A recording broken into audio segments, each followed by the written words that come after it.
భూపాల్పల్లిలో రాజలింగమూర్తి హత్య పూర్తిగా రేవంత్ రెడ్డి ఫెయిల్యూర్ వల్లనే జరిగిందని ప్రజాశాంతి పార్టీ వ్యవస్థాపక అధ్యక్షులు ఏకే ఆరోపించారు. రేవంత్ రెడ్డి తెలంగాణలో హోమ్ మినిస్టర్ నియమించకపోవడం వల్ల శాంతి భద్రతలు దెబ్బతింటున్నాయని అన్నారు. మెగా కృష్ణారెడ్డి మీద పోరాడుతున్న 1,15,000 కోట్ల అవినీతి గురించి వెంటనే సిబిఐ ఎంక్వైరీ చేయాలి.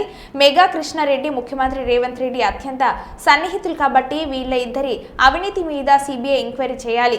వెంటనే రాజలింగమూర్తి కుటుంబానికి రేవంత్ రెడ్డి ₹1 కోటి నష్టపరిహారం చెల్లించాలని కేఏ పాల్ డిమాండ్ చేశారు. మీరు న్యాయం చేస్తారా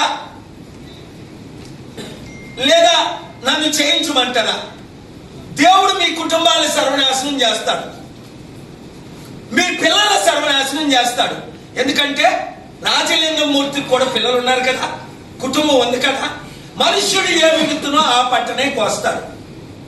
మీరు న్యాయం చేయండి, డబ్బుకి మెనిపులేట్ అవ్వకండి, పొలిటికల్ ప్రెషర్కి అసలు మెనిపులేట్ అవ్వకండి. సీక్రెట్గా వచ్చి నన్ను కలవండి, నేను మీ తరపున నిలబడతాను. ఎందుకంటే 190% పోలీసులు న్యాయం చేస్తున్నారు కాబట్టే కొంచెమైనా రాష్ట్రం బాగుంది. మీ తరపున నేనున్నా, మీ తరపున దేవుడు ఉంటాడు. రాజలింగమూర్తి న్యాయం జరగాలి. ఇక్కడ ఎమ్మెల్యే చేయించాడా? ఇదేంటిది? 100,000 హత్యలు జరుగుతుంటే, 100,000 మానభంగాలు జరుగుతుంటే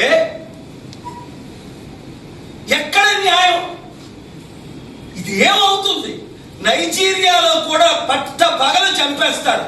అంతకంటే 100 రెట్లు ఎక్కువ ఈ రేవంత్ రెడ్డి గవర్నమెంట్ వచ్చిన తర్వాత జరుగుతున్నాయి. బాధ్యత తీసుకోవాలి కదా.